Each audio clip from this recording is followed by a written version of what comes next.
De modo pues que lo que hizo el macho para reducir el miedo de su compañera y despertar su confianza fue empezar a poner en práctica todas las señales sociales de los homínidos, extrayéndolas de otras relaciones menos perturbadas para incorporarlas a su repertorio sexual.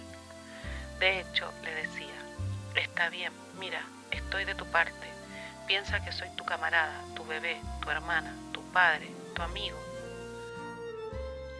La pauta psicosexual en el hombre se asemeja mucho al resultado de una emergencia biológica.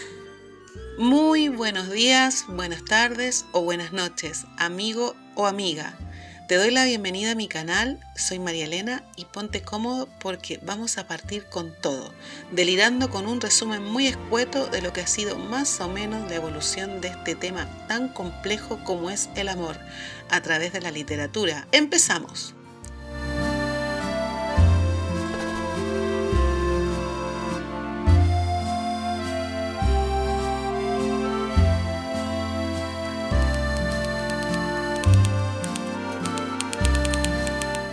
Todos y todas, salvo contadas excepciones, y desde muy temprana edad, nos hemos sentido atraídos románticamente hacia otras personas y ese mismo sentimiento nos ha empujado a comunicar nuestra emoción, ya sea de manera directa al afortunado o afortunada, a desahogarnos de forma personal y platónica o, en un giro psicológico tan común como extraño, sentirnos impulsados a crear piezas artísticas diversas como forma de honrar y compensar esos sentimientos. Estamos bombardeados por canciones, películas, libros y telenovelas donde el amor romántico es el protagonista y combustible. Yo misma me reconozco fanática de novelas como Jane Eyre de Charlotte Brontë y Orgullo y Prejuicio de Jane Austen, con sus consiguientes adaptaciones al séptimo arte. En casi todas las producciones, el romance es el tema central o paralelo al argumento principal de casi todos los relatos clásicos o canónicos. El protagonista, en la historia de cualquier género, se enfrenta a diversas situaciones y peligros hasta que gana el trofeo o llega a la meta, gana la guerra, la fortuna, el respeto y además a la chica. En los relatos de corte sentimental o romántico, dirigidos en su mayoría a un supuesto público femenino, tenemos a una protagonista o a una apasionada pareja que es separada por razones sociales, económicas, mentales, raciales, obstáculos que se ganan gracias a la fuerza del amor, poder objetivo, justificación e himno que trasciende a todo tipo de lógica, ley, moral y por supuesto raciocinio. El papel da para mucho. Pero ¿siempre fue así? ¿Siempre se le dio ese tratamiento al tema sentimental en la literatura? Veamos. A mediados de los años 70 más o menos, un señor desentrañó el texto de una tablilla rotulada como Estambul número 2461, revelando un poema amoroso compuesto alrededor del año 2037 a 2029 a.C. Más detalles y el texto del poema lo puedes ver en mi Instagram acá en la descripción del video. Es decir, un poema amoroso con más de 4000 años. Más adelante, ya en el Antiguo Testamento, encontramos el famoso Cantar de los Cantares atribuido al rey Salomón y que aún no se sabe si fue escrito en el siglo X o en el VI a.C. En Egipto se han encontrado papiros con textos amorosos, algunos datados más o menos en el siglo XIII a.C. En esa época, los textos representaban las voces de la pareja alternadamente, al parecer en ceremonias litúrgicas. Por medio de metáfora, los amantes comparan sus bellezas, sus virtudes y la mutua atracción sensual, comparándose con frutos, vinos, elementos de la naturaleza, y están cargados de voluptuoso y sensual entusiasmo. Siempre son novios, jóvenes, prometidos o a punto de casarse. Es muy obvio que tanta algarabía queda fuera de la venerable institución del matrimonio. Es por eso que, tal vez remontándonos a la antigua Grecia, más o menos entre el siglo VIII o VI a.C., nos encontramos con la epopeya de la Ilíada, o Guerra de Troya, batahola que se inicia por el rapto de la esposa de Melenao, Helena, por Paris, instigado por Afrodita, la diosa del amor. En los detalles del relato no hay referencia al romance en sí. Recordemos que los griegos tenían una relación algo más que recelosa contra las griegas. Sin embargo, no deja de llamar la atención la desgarradora angustia que el héroe Aquiles manifiesta ante la muerte de su amigo Patroclo, tanto que le sujetan las manos para que no se mate y ya en el funeral se corta los cabellos para tirarlos a la pira funeraria de su amigo. Más adelante, más o menos entre el siglo IV y III a.C., aparece la obra El banquete de Platón, que más o menos sintetiza el pensamiento platónico en torno a la pregunta de qué es el amor, contrastando la respuesta de los convidados a una cena donde aparece la famosa teoría de que los seres humanos eran dobles hombres, dobles mujeres y dobles hombre y mujer, y que los dioses se separaron y se van buscando y se encuentran jerarquizando, claro está. Los griegos amaban jerarquizar. El amor entre hombres como el más elevado, hombre y mujer intermedio y entre mujeres como el más vulgar. Para terminar con la elevada intervención de Sócrates, que no está en mis planes contártela porque no voy a hacerte perder la sorpresa del final. Si quieres que en el futuro haga un análisis de esa obra, déjamelo en los comentarios. Cuestión es que, al parecer, los griegos estaban un poco hasta la coronilla de la intervención aleatoria de los dioses en su existencia y por otro lado, y adelantándose al cristianismo, consideraban que el hombre debía usar a la mujer para obtener nuevos grieguitos y ya. De hecho, tanto Afrodita como su hijo Eros eran considerados deidades temibles, siendo este último capaz de un flechazo arrodillar al poderoso e invencible Apolo. Acercándonos al siglo II en la antigua Roma, aparece de la mano de Apuleyo el primer antecedente de la novela picaresca, El asno de oro, donde el autor intercala el relato de Eros y Psique, la bella joven condenada a buscar a su amado y divino esposo y que al encontrarlo se convierte en una divinidad. Es como la primera narración inspirada en el concepto del amor platónico. ¡Qué bonito, qué bonito! ¿Y qué pasa con San Valentín? Voy para allá, tranquilo, paciencia. Una cosa anecdótica de la época romana, avanzando al año 79 de nuestra era, son los grafitis encontrados en las paredes de Pompeya. Se los dejo en pantalla si los quieren leer al hacer pausa. Dando un salto largo en la historia, en la Edad Media, más o menos en el siglo XII, a consecuencia de la instauración de la Iglesia Católica, sus dogmas y el feudalismo, surge una forma de ficción literaria conocida como el amor cortés, que en un principio se trató de un entretenimiento para las clases nobles con cantos y poesías más o menos eróticas y que con el tiempo pasó a convertirse en un compendio de reglas de comportamiento. Ese género literario tenía como canon relatar los sentimientos de un enamorado encandilado por las virtudes y atributos de una dama siempre inalcanzable y colmada de perfección y belleza aristocrática,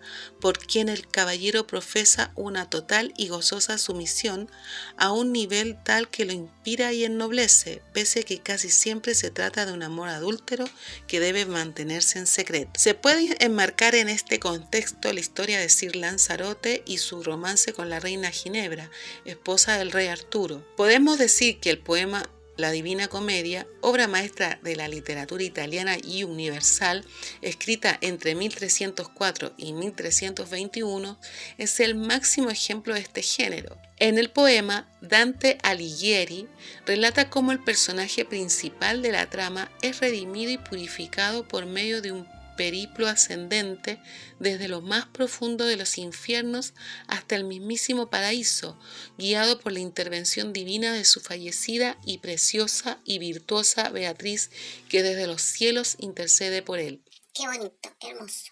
En medio de este amor cortés y acercándonos al Renacimiento, en Inglaterra aparece el otro famoso poeta, que además era alquimista y astrónomo, Geoffrey Chaucer, que en 1375 escribió un poema llamado algo así como El Parlamento de las Aves. Se los dejo en pantalla para que hagan pausa y lo lean con tiempo. Y al parecer, a los ingleses les gustó tanto que empezaron a recitarlo a las damas y éstas lo encontraban de lo más tierno y se ponían un poco más accesibles.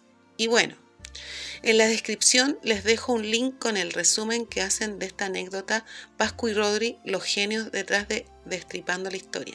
Soy su fan. Y como ya en el pueblo éramos pocos, apareció el Renacimiento y con este un señor muy famoso y talentoso llamado Sir William Shakespeare, que por el 1597 mandó al mundo la excelente y lamentable tragedia de Romeo y Julieta.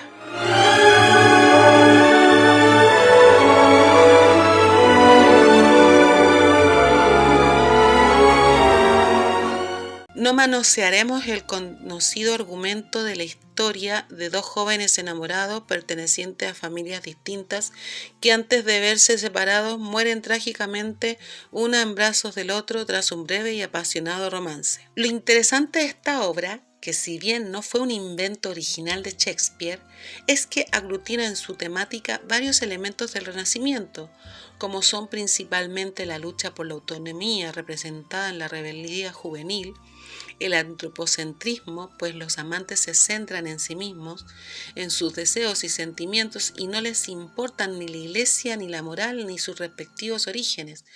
La racionalización en la manera encarnecida en que explican y desarrollan sus decisiones, amparados en la persecución de ese ideal helenístico de adquirir lo bueno y lo bello. ¿Y qué más bello y qué más bueno que el amor? Al tiempo que intentan resolver sus conflictos por medio de la ciencia y una supuesta inmortalidad, la alquimia del somnífero, la muerte fingida. Y bueno, ya sabemos que todo termina mal, porque la esencia misma de esa historia es la locura de la inmadurez y el delirio amoroso que en su evolución, sin embargo, acerca de un modo distinto a Romeo y Julieta, pues ya no son dioses enamorados de mortales, reyes cantándole a sus concubinas, vasallos rindiéndose ante la resplandeciente amada, mitades humanas repartidas, sino dos seres unidos por un sentimiento igualitario que trasciende las barreras externas y los pone en un mismo nivel. El trágico final se debe, tal vez, y merced a la magia del arte, a la inmadurez misma de ese ser humano que renacía en esa época. Creo que me dispersé un poco. Desde entonces, el tópico romántico de la pareja desigual a quien el sentimiento une pese a las distancias y diferencias es como la base de la narrativa contemporánea, proyectando esa mitología de que los opuestos se atraen, también visualizada en el mito de Afrodita y Ares, la búsqueda de la media naranja, el mito del alma gemela, etc. Que si es bueno o malo, esa mirada dualista extrema no entra en este análisis.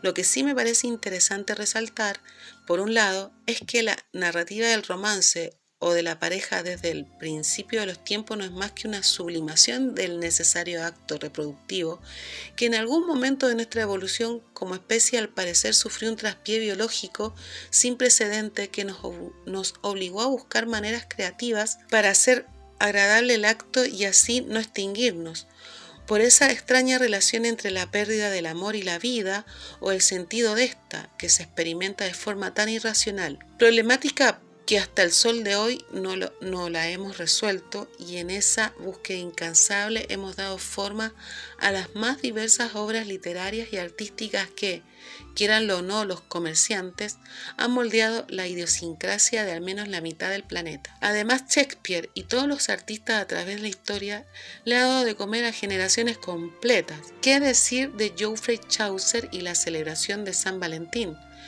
Porque es el arte el que crea el mercado y no al revés. Es verdad que en la actualidad el tópico del tipo violento, psicópata e impulsivo que domina y maltrata a la bella, tan talentosa como absurdamente sumisa heroína, que se aguanta los palos porque el tipo está tallado y forrado en dólares y tiene un no sé qué que la enamora, que bien mirado no son más que la decadencia de los arquetipos de Romeo y Julieta, se exhiben y se venden como pan caliente sin tener al menos la decencia de poner en el cartel: niños, no hagan esto en sus casas. Se vislumbra en el horizonte la aparición de otros relatos con miradas más profundas y maduras que con el tiempo cambiarán esta percepción y transformarán la mitología de las nuevas épocas, siendo indicio de una lenta y hasta dolorosa maduración psicosocial. El enamoramiento, el amor, la limerancia, al fin y al cabo, son los mejores combustibles para encender la inspiración artística, así que a los amigos que les gusta escribir les puede ir de maravillas desahogar sus despechos, ensalzar sus adorados tormentos o relatar sus historias de amor, porque seguro todos nos hemos enamorado en algún momento, incluso más de una vez. Y para los que nunca se han enamorado, No pues, no pues. por último, es alucinante descubrir que las personas de hace miles de años hasta hoy sentimos y nos relacionamos y tenemos los mismos conflictos y anhelos, que todos estamos unidos por esa red invisible al que le llamamos amor. Es todo por ahora. Te invito a seguirme en mis redes que dejo anotadas acá abajo para que disfrutes de todos mis contenidos. Déjame un me gusta y un comentario. Muchas gracias por llegar hasta acá. En la caja de comentarios te dejo los links para descargar mi libro de cuentos Cómo trabajan los santos y mi libro de poesías En la ciudad donde mueren las palomas. Me despido esperando tus comentarios y sugerencias de temas que te gustaría conocer. Un abrazo. ¡Chao!